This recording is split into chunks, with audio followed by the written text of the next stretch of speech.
Hello दोस्तों, कैसे हैं आप सब। उम्मीद करता हूँ कि आप सभी अच्छे हैं और अपने एग्ज़ाम्स की प्रिपरेशन अच्छे से कर रहे होंगे।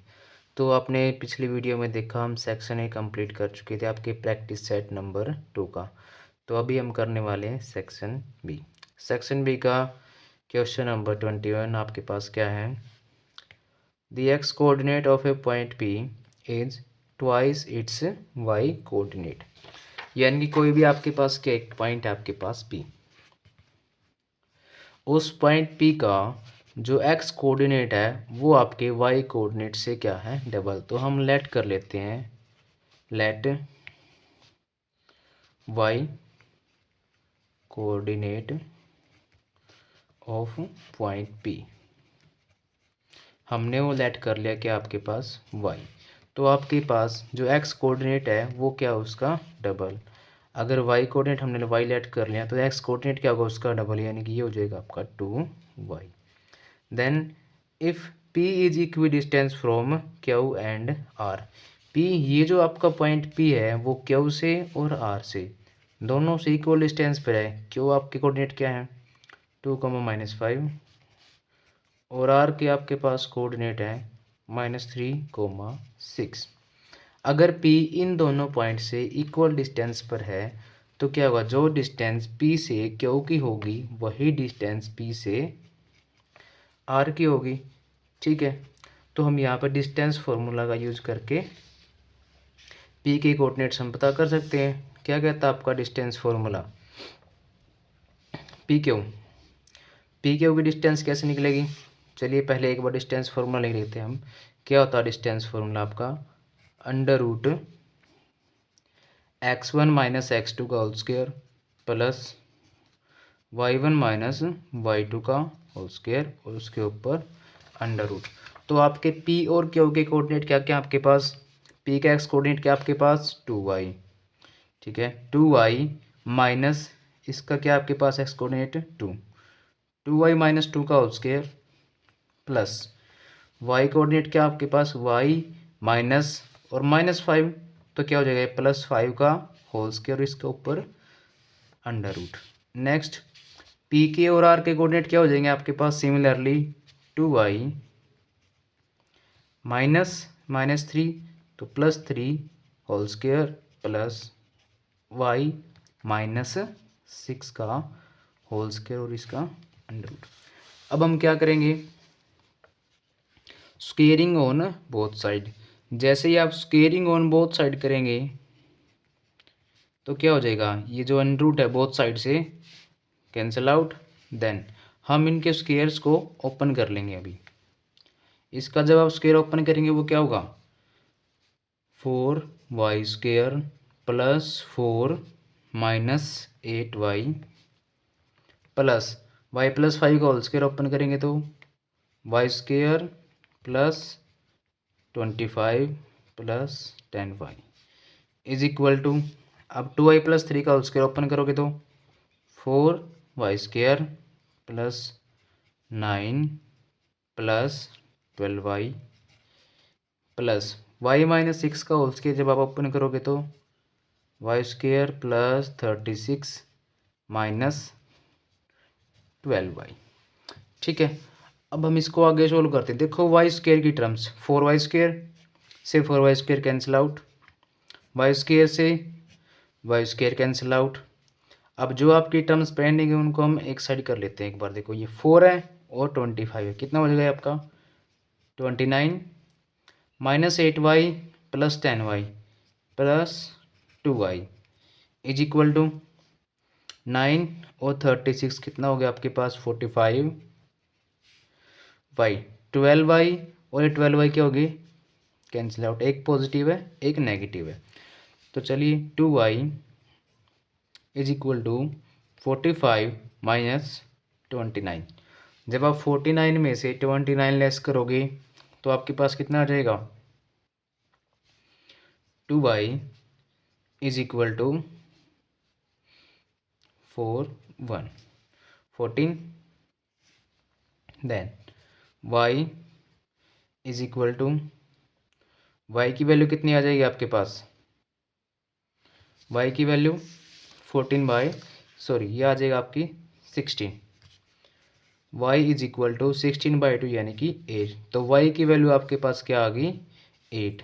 अगर y कोऑर्डिनेट आपके पास 8 आ गया तो x कोऑर्डिनेट क्या था वो twice of the y coordinate, जो कि क्या हो जाएगा आपका x कोऑर्डिनेट हो जाएगा आपका 16। तो यही हमसे क्वेश्चन ने पूछ रखा था कि find the coordinates of p, और कोऑर्डिनेट क्या आ जाएंगे p के आपके पास 16,8। चलिए नेक्स्ट क्वेश्चन की ओर बढ़ते हैं। क्वेश्चन नंबर 22 क्या आपके पास, prove that two concentric circle the chord of the larger circle which touches the smaller circle is bisected at the point of contact। ये कह रहा है कि आपके पास दो सर्कल हैं कॉन्सेंट्रिक सर्कल कौन से होते हैं, वो सर्कल जिनका सेंटर क्या होता है आपका सेम। तो ये लीजिए, ये आपके पास क्या हो गए दो कॉन्सेंट्रिक सर्कल हैं। अब क्या करें, code of the larger circle touch is the smaller circle, जो बड़े वाले सर्कल की जो कोड है वो क्या कर रही है टच कर रही है अब इसको स्मॉलर सर्कल को। अब ये कह रहा है कि जहाँ पर भी ये कोड टच कर रही है वो इसको इक्वल पार्ट में बाइसेक्ट करेगी, ये हमें शो करना है। तो हम लेट कर लेंगे इस कोड मान लिया हमने ए बी, और जहाँ पर ये पॉइंट टच कर रहा हमने इस पॉइंट को मान लिया सी, और सेंटर ये हमने मान लिया क्या आपका ओ। सेंटर से ओ सी ये क्या हो जाएगी आपकी, ओ सी क्या आपकी radius of smaller circle. Next जब हम ए को और ओ को ज्वाइन करेंगे और ओ को और बी को ज्वाइन करेंगे, ये दोनों क्या हैं O A is equal to O B, दोनों क्या है ये आपके पास रेडियस ऑफ बिगर सर्कल। अब देखिए आपके पास दो ट्रायंगल्स हैं, कौन सी ट्रायंगल आपके पास, एक ट्रायंगल है ए ओ सी, ट्रायंगल हो गया आपके पास ए ओ सी, एंड सेकंड ट्रायंगल है आपके पास सी ओ बी या फिर बी ओ सी। ठीक है, अगर हम इन दोनों ट्रायंगल्स को कॉन्ग्रुएंट प्रूव कर दें तो बाय सिंप्लिसिटी से क्या हो जाएगा A C is equal to B C. वही जो हमें प्रूव करना कि जहाँ पर भी ये कोड टच करेगी वो इसको क्या करेगी इक्वल पार्ट में बाइसेक्ट करेगी।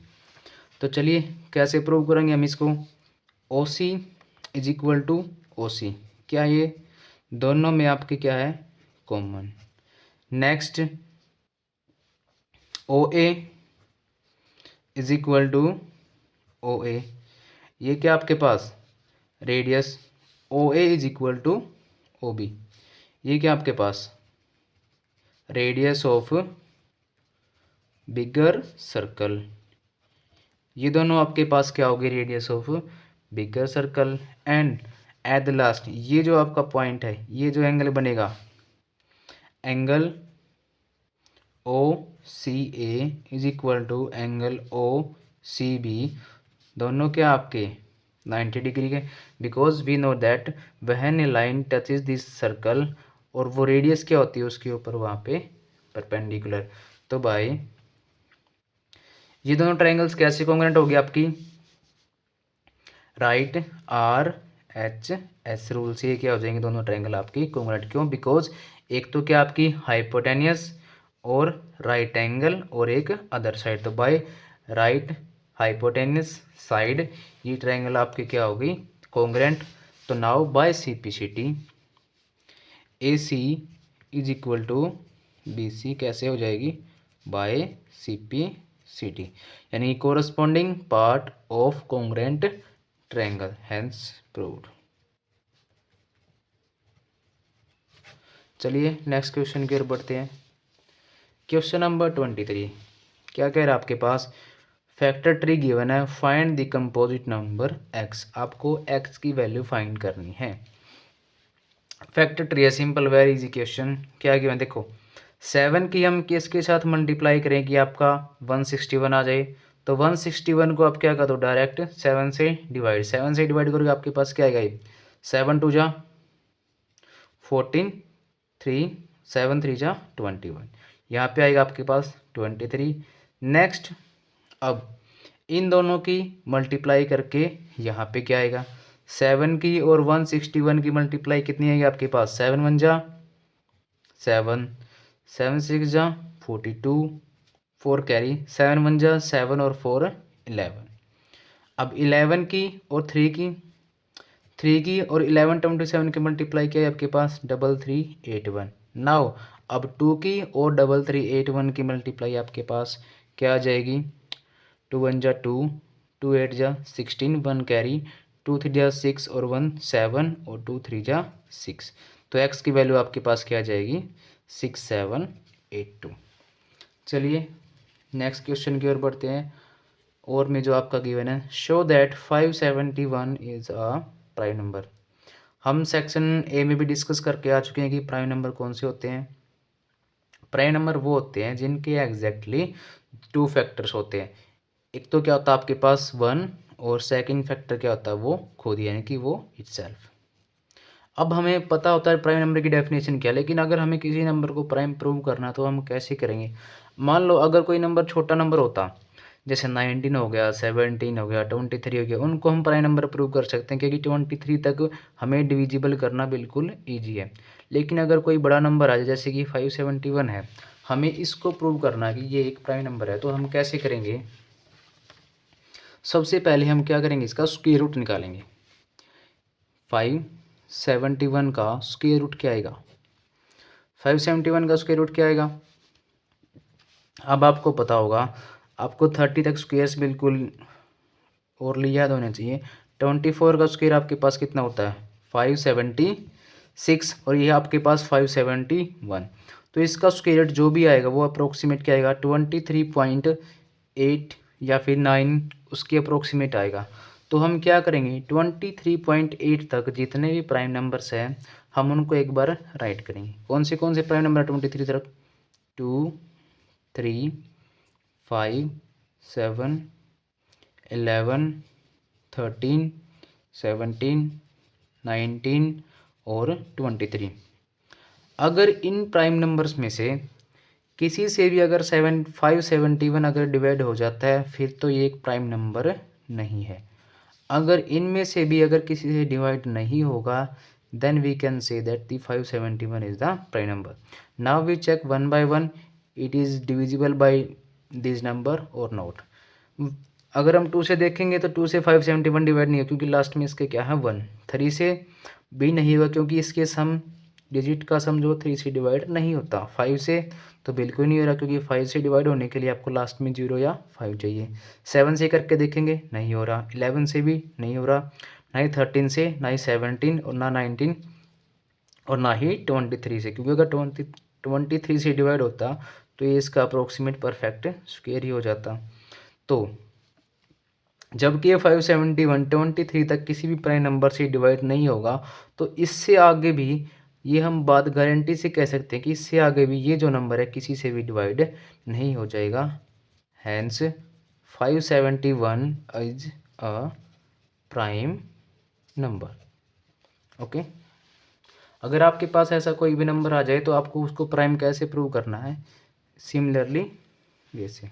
चलिए नेक्स्ट क्वेश्चन की तरफ बढ़ते हैं। क्वेश्चन नंबर 24 क्या है? How many terms of AP must be taken to get sum 120। ये हमसे क्या पूछ रहा है? एन की वैल्यू पूछ रहा है और आपको गिवन क्या है? एस एन की वैल्यू आपके पास गिवन है और आपको क्या फाइंड करनी है? एन की वैल्यू।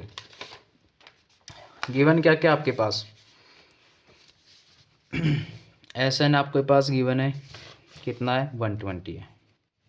ए की वैल्यू आपके पास है 3, कॉमन डिफरेंस कितना आ जाएगा? 3 5 7 9, यानी कि 2 का इंक्रीज हो रहा है तो कॉमन डिफरेंस आपका कितना आ गया? 2। एस एन का क्या फॉर्मूला होता है आपके पास? S N is equal to n/2 into 2a plus n-1 into D. अब बस हमें n की वैल्यू यहाँ पे फाइंड करनी है कि कितनी टर्म्स का जो सम है वो क्या बनेगा आपके पास? 120। तो चलिए करते हैं। तो को इस साइड लेके आए कितना हो जाएगा ये? 240 is equal to n into 2a की वैल्यू कितनी है आपके पास? 3, तो 2 3 जा 6 plus n-1 as it is D की वैल्यू आपके पास कितनी है 2। तो चलिए आगे 240 इज इक्वल टू एन के जब हम अंदर मल्टीप्लाई करेंगे तो कितना हो जाएगा आपके पास 6n प्लस 2n की जब आप अंदर मल्टीप्लाई करेंगे तो ये क्या आ जाएगा 2n स्क्वेयर माइनस 2n। ठीक है, अब इसमें से क्या आ रहा है कंप्लीट आपके पास 2 कॉमन, या फिर पहले कुछ आप कट कर लीजिए, कितना आ जाएगा 2n 6n, ये आ जाएगा 2n square plus 4n is equal to 240। यहाँ से 2 और कॉमन आ गया तो कट के 120 is equal to n square plus 2n। तो ये आपकी क्या बन गई क्वाड्रेटिक इक्वेशन, क्या बनेगी n square plus 2n minus 120 is equal to 0। अब आपको इस 120 के ऐसे फैक्टर करने हैं कि आपकी मल्टीप्लाई तो क्या है 120, और उसको जब आप ऐड या सब्ट्रैक्ट करें तो आपके पास क्या आएगा 2। तो ऐसे कौन से फैक्टर हैं वो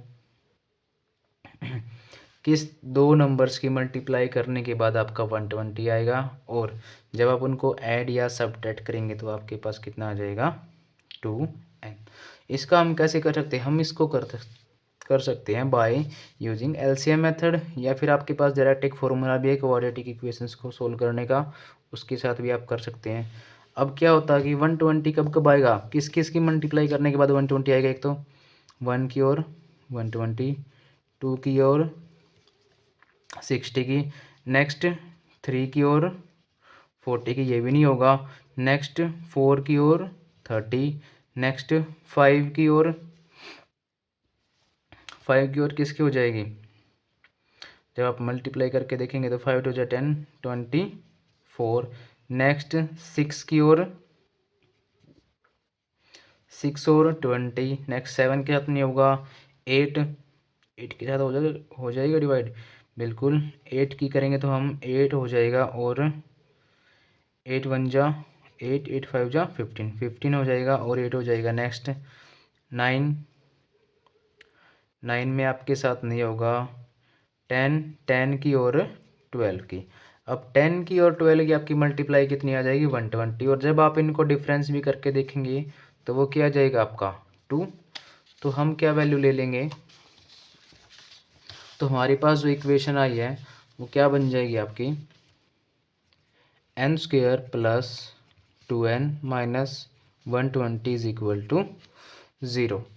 यहाँ से हम इसको ब्रेक कर लेंगे, n square plus 12n minus 10n minus 120 is equal to 0। अब जो कॉमन आ रहा हो कॉमन, n कॉमन तो n प्लस 12, यहाँ से हम निकाल लेंगे माइनस 10 कॉमन, तो क्या बचेगा n plus 12 is equal to 0।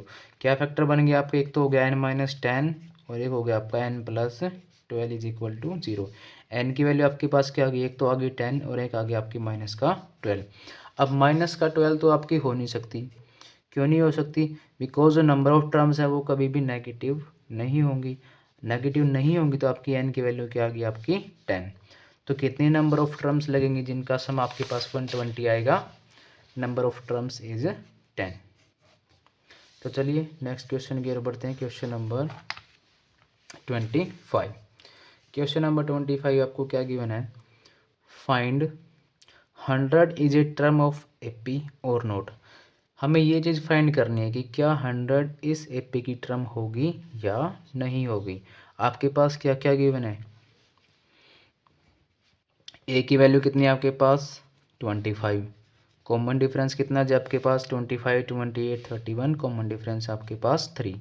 A N हमें यानी कि चेक करना किसको 100 को, यानी कि ए एन की वैल्यू आपके पास क्या है 100।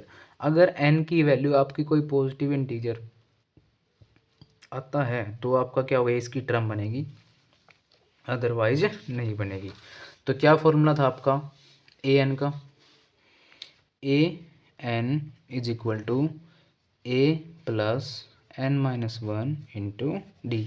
ए एन की वैल्यू आपके पास कितनी है 100, फर्स्ट टर्म कितनी है आपके पास 25, प्लस एन की वैल्यू हमें फाइंड ही करनी है एन माइनस 1 इंटू डी आपके पास कितना है 3।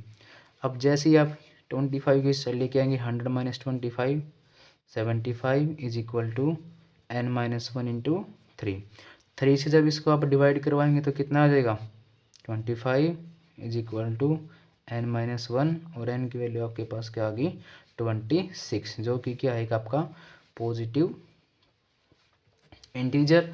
तो इसका मतलब क्या होगा 100 इस एपी की आपकी टर्म बनेगी और वो कौन सी नंबर की टर्म होगी आपकी 26 नंबर की। तो 100 आपकी कौन सी टर्म बनेगी ए यानी कि n की वैल्यू आपके पास कितनी आ गई 26। तो चलिए और में जो क्वेश्चन है उसको और हम देखते हैं एक बार। This 17th term of AP exceed its 10th term by 7 find the common difference. हमें कॉमन डिफरेंस फाइंड करना।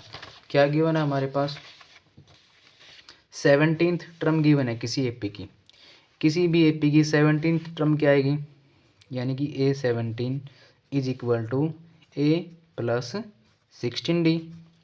अब वो क्या कर रहा है exceed its 10th term by 7। अब 10th टर्म क्या आएगी उसकी A प्लस 9D।